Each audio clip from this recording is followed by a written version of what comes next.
వ్యక్తికి మేలు చేయాలని చూశాడు దేవుడు.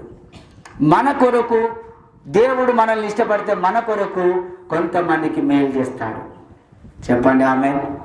హల్లెలూయా. ఉట్టిగానే నీకు మేలు జరగదు. నువ్వు ఎంత విశ్వాసం ఉంచినా, నువ్వేం చేసినా ఆయన సేవకుడి ద్వారానే నీకు గొప్ప కార్యాలు చేస్తాడు. గొప్ప కార్యాలు జరుగుతుంటే మధ్యలో కొంతమంది వస్తారు, ఇట్లా అడ్డుగా వస్తూ ఉంటారు, ఏదో చేద్దామని. కానీ వాటికి మనం లోపడకూడదు. ఏం చేయాలట?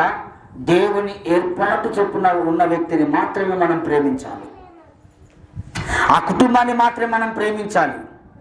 యోసేపును మిగతా అన్నదమ్ములు ప్రేమించలేకపోయారు. అంటే వాళ్ళు ఎవరట? చెప్పండి, వాళ్ళు ఎవరట? క్రైస్తవులే. వాళ్ళు ఎవరట? సేవకుడి పిల్లలే. వాళ్ళు ఎవరట? చెప్పండి, ఎవరట?